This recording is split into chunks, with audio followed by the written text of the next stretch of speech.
ಶ್ರೀ ಮಹಾಲಿಂಗೇಶ್ವರ ದೇವರಿಗೆ ಸಾಷ್ಟಾಂಗ ನಮಸ್ಕರಿಸುತ್ತಾ ಇವತ್ತು ಶೃಂಗೇರಿ ಶ್ರೀಗಳ ಮಾರ್ಗದರ್ಶನದಲ್ಲಿ ನಮ್ಮ ಪುತ್ತೂರು ಮಹಾಲಿಂಗೇಶ್ವರ ದೇವಸ್ಥಾನದ ವಠಾರದಲ್ಲಿ ಸುಬ್ರಹ್ಮಣ್ಯ ನಟ್ಟೋಜರವರ ಒಂದು ನೇತೃತ್ವದಲ್ಲಿ ಧರ್ಮ ಶಿಕ್ಷಣದ ಬಗ್ಗೆ ಅರಿವು ಮೂಡಿಸುವಂಥ ಕಾರ್ಯಕ್ರಮವನ್ನು ಮೊನ್ನೆ ನಾವು ಹಮ್ಮಿಕೊಂಡಿದ್ದೇವೆ. ಇವತ್ತು ನಮ್ಮ ಹಳ್ಳಿಯ ಮೂಲೆ ಮೂಲೆಗಳಲ್ಲಿಯೂ, ನಮ್ಮ ದೇಶದ ಮೂಲೆ ಮೂಲೆಗಳಲ್ಲಿಯೂ ಈ ಧರ್ಮ ಶಿಕ್ಷಣದ ಬಗ್ಗೆ ಮಾಹಿತಿ ಕೊಡುವ ಒಂದು ಆಯೋಜನೆಯನ್ನು ನಮ್ಮ ಶೃಂಗೇರಿ ಶ್ರೀಗಳು ಅವರ ಒಂದು ಕನಸಾಗಿದೆ. ಆ ಕನಸನ್ನೆಲ್ಲ ನಾವು ನನಸು ಮಾಡುವುದು ಭಕ್ತಾದಿಗಳಾದ ನಮ್ಮೆಲ್ಲರ ಕರ್ತವ್ಯವಾಗಿದೆ.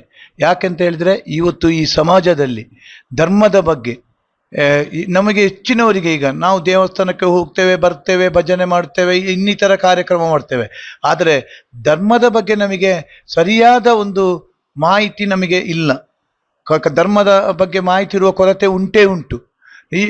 ಅದಲ್ಲದೆ ಇವತ್ತು ನಾವು ನಮ್ಮ ಧರ್ಮದ ಬಗ್ಗೆ, ನಮ್ಮ ಹಿಂದೂ ಧರ್ಮದ ಬಗ್ಗೆ ನಾವು ತಿಳಿದುಕೊಳ್ಳಲಿಕ್ಕೆ ಸಮುದ್ರದಲ್ಲಿ ನೀರು ಎಷ್ಟು ಇದೆಯೋ ಅಷ್ಟು ತಿಳಿದುಕೊಳ್ಳಲಿಕ್ಕೆ ಉಂಟು.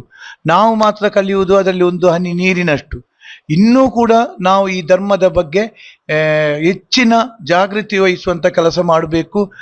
ಹಳ್ಳಿಗಳಲ್ಲಿಯೂ ಈ ಕಾರ್ಯಕ್ರಮ ನಡಿಬೇಕು. ಯಾಕಂತ ಹೇಳಿದರೆ ಇವತ್ತು ನಮ್ಮ ದೇಶದಲ್ಲಿ ನಮ್ಮ ಸಂಸ್ಕೃತಿ, ನಮ್ಮ ಭಾಷೆ, ನಮ್ಮ ಗೋಗಳು ಇದನ್ನೆಲ್ಲ ಉಳಿಸಿ ಬೆಳೆಸುವ ಬಗ್ಗೆ ನಾವು ಚಿಂತನೆ ಮಾಡಬೇಕಾಗಿದೆ. ಅದಕ್ಕೆ ಬೇಕಾಗಿ ನಾವು ಧರ್ಮದ ಬಗ್ಗೆ ತಿಳಿದುಕೊಳ್ಳಬೇಕು. ಪ್ರತಿಯೊಂದು ಧರ್ಮವನ್ನು ಕೂಡ ಗೌರವಿಸಬೇಕು. ಯಾವ ಧರ್ಮವನ್ನು ಕೂಡ ನಾವು ಬೈಯುವುದಾಗಲಿ, ಇದು ಮಾಡುವುದಾಗಲಿ, ದ್ವೇಷಿಸುವುದಾಗಲಿ ಮಾಡಬಾರ್ದು. ಧರ್ಮದ ಬಗ್ಗೆ ಮೊದಲು ನಾವು ತಿಳ್ಕೊಂಡ್ರೆ ನಾವು ಇನ್ನೊಂದು ಧರ್ಮವನ್ನು ದ್ವೇಷಿಸಲು ಹೋಗುವುದಿಲ್ಲ. ಆ ಪ್ರತಿಯೊಂದು ಧರ್ಮದ ಬಗ್ಗೆ ನಾವು, ಅದೀಗ ಭಾಷಣದಲ್ಲಿ ನನಗೂ ಹೇಳಲಿಕ್ಕೆ ಸುಲಭ, ಹೇಳಿ ನಾನು ನನ್ನ ಕೆಲಸಕ್ಕೆ ಹೋಗ್ಬಹುದು.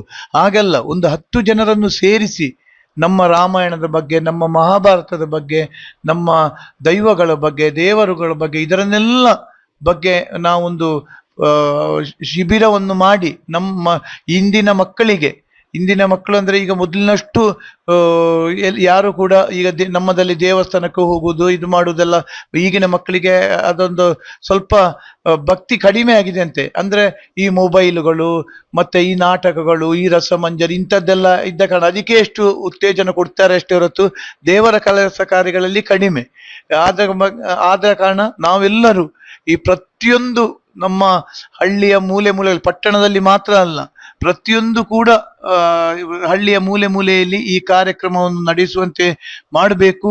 ಪುತ್ತೂರಿನ ಮಹಾಲಿಂಗೇಶ್ವರ ದೇವರ ವ್ಯವಸ್ಥಾಪನಾ ಸಮಿತಿ ಅಧ್ಯಕ್ಷನಾಗಿ ನಾನು ಆಯ್ಕೆಗೊಂಡಿದ್ದೇನೆ.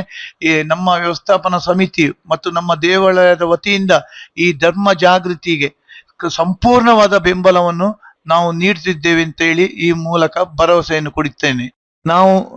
ನಾವು ಈಗ ಪ್ರತಿಯೊಂದು ಮನೆಯವರು ಕೂಡ ತಮ್ಮ ಮಕ್ಕಳನ್ನು ಈ ಧರ್ಮ ಜಾಗೃತಿಯ ಬಗ್ಗೆ ಅರಿವು ಮೂಡಿಸಲಿ ಉದ್ದೇಶದಿಂದ ಪ್ರತಿಯೊಂದು ನಿಮ್ಮ ಮನೆಯ ಮಕ್ಕಳನ್ನು, ನಿಮ್ಮ ನೆರೆಕರೆಯವರ ಮಕ್ಕಳನ್ನು, ಪ್ರತಿಯೊಬ್ಬರು, ನೀವು ಒಬ್ಬೊಬ್ಬರು ಒಂದೊಂದು 10 ಮಕ್ಕಳನ್ನಾದರೂ ಕಳಿಸುವಂತ, ಅವರ ಮನ ಒಲಿಸಿ ಕಳಿಸುವಂತ ವ್ಯವಸ್ಥೆಯನ್ನು ನೀವು ಮಾಡಬೇಕು. ಹಾಗೆ ನಾನು ಕೂಡ ಎಷ್ಟೋ ನಮ್ಮ ಕೆಲಸದವರ ಮಕ್ಕಳಾಗಲಿ, ನಮ್ಮ ಹಳ್ಳಿಯವರ ಮಕ್ಕಳಾಗಲಿ ಅವರನ್ನು ಕಳಿಸುವಂತ ವ್ಯವಸ್ಥೆ ಮಾಡ್ತೇನೆ. ನೀವುಗಳು ಕೂಡ ಈ ಕಾರ್ಯಕ್ರಮದಲ್ಲಿ ಪಾಲ್ಗೊಳ್ಬೇಕು. ಹೆಚ್ಚಿನ ಸಂಖ್ಯೆಯ ಮಕ್ಕಳನ್ನು ಇದಕ್ಕೆ ಕಳಿಸುವಂತ ವ್ಯವಸ್ಥೆ ನೀವು ಮಾಡಬೇಕು. ಅದಲ್ಲದೆ ನೀವು ನಿಮ್ಮ ಮನೆಯವರನ್ನು ಮೊದಲು ಕಳಿಸುವಂತ ವ್ಯವಸ್ಥೆಯನ್ನು ಮಾಡಿ, ನಿಮ್ಮ ಮನೆಯ ನಂತರ ನಿಮ್ಮ ಗ್ರಾಮದವರನ್ನು, ಹಾಗೆ ನಮ್ಮ ತಾಲೂಕು, ಹೀಗೆ ಮೇಲೆ ಹೋಗ್ತದೆ. ಇದು ಎಲ್ಲರನ್ನು ಸೇರಿಸುವಂತ ಕೆಲಸ